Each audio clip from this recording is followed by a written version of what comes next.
Hey everyone, my name is Maisha and we're going to talk about reasons to wear a weave. Now, as you can see clearly, I'm a big proponent of weave, so I'm all for it. Of course, there are things you have to keep in mind when you're getting your weave installed, such as we're going to go through some of the things to watch out for, but overall I think weave can be a really great thing for your hair.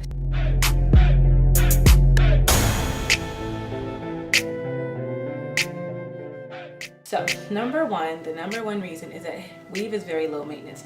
Specifically, people say curly hair is high maintenance, but you know, I think that's subjective, because for me, I've had the straight weaves and I've had like a leave out on top, which is when you leave out some of your regular, like your natural hair, and then try and blend it with the weave. To me, that's more of a high maintenance thing. So if you get like a closure and a curly weave, you're good to go. Like for example, at night, all I have to do is twist my hair up into little like Felicia from Friday braids, and then put like a silk, of course use a whole lot of moisture, but then put like a silk or satin bonnet on, and then in the morning use that same amount of moisture and comb it out with a wide tooth comb, and I'm literally good to go. And for me, that's much less intensive than my regular hair care routine. So depending on the type of weaves that you get, if you're getting it with the intention of getting something low maintenance, you definitely want to talk to your stylist and see what they recommend. But you know, as long as you're keeping up with your weave, it can be pretty low maintenance.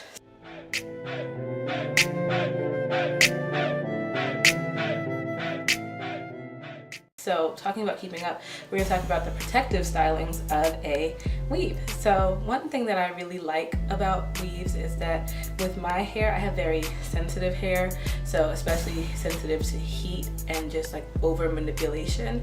So when I wear a weave, I get to protect it through those cornrows that your stylist puts in. And then I can do whatever I want to do. I can put my hair up, down, whatever, and I can still have my natural hair protected underneath. So when I first, and you can't see my hair right now, but if you know me, then you know that my hair for a long time was like maybe a little bit longer than my ears, which is like right here. And then since I've been wearing a weave, it's gone past shoulder length, and it's only been a year and a half since I've been wearing weave. So that's one thing that I really like, is that it's allowed my hair to grow and just kind of stay sheltered underneath those braids. But on the flip side of that, you have to remember that your weave cannot stay in forever, number one. You have to take it out after about 6 to 8 weeks and let your real hair breathe. That's one thing that helps, because your hair, especially for me, I have a relaxer, so I have to relax it and just, you know, really kind of baby it and just make sure that the braids aren't too much for it either, because like I said, my hair is sensitive, so I just have to keep switching it up. But then on the other side of that, outside of just maintaining your hair underneath, you've also, oh please, let me tell you, you have to wash your hair the same amount that you would normally do. So you just got to go with whatever your hair type is, whatever works for you, and especially whatever your stylist suggests.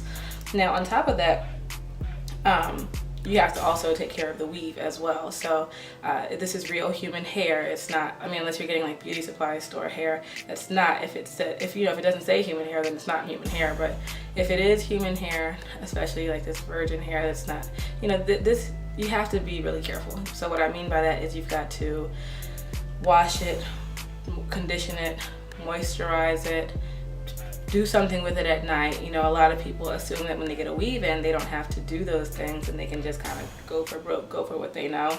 And then you get kind of a hair disaster going on both your weave and your real hair. So just make sure that you're taking care of it. But it can be a good protective style as well if you're trying to grow your hair, especially if you've recently gone natural.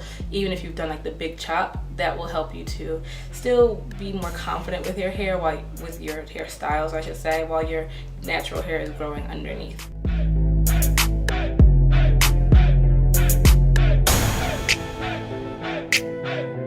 So then it's also low commitment and you can experiment really easily. So those two kind of go hand in hand. What I mean by low commitment is if you get a weave and you don't like it, you can take it out. Like, I mean, if you're paying for it, of course you don't want to just rip it out. Of course you want to spend some time with it. So you want to try and go for things that you think you might have some way of liking. But as far as this is permanent, it's not permanent, you can take it out. And then with the experimentation, what I think is awesome, like I've never done big curls before, so this gave me a chance to do a different style. My 21st birthday is coming up and I'm just like, hey, I need something different. And so that's what I did. I got some curls in. So I really, really enjoy the fact that I can do whatever I want to do. If I want to do like, you know, Kelly Rowland curls, I can do that. If I want to do like Kelly Rowland dilemma with the black and red bob, I could do that to, like, you know, a few weeks from now, and it would be just a matter of finances, which I don't have a whole lot of, but it would just be a matter of those, rather than, you know, my hair growing, cutting it off. Is it in good condition? Is it not? My hair is staying nicely protected underneath here. So all of them kind of go hand in hand.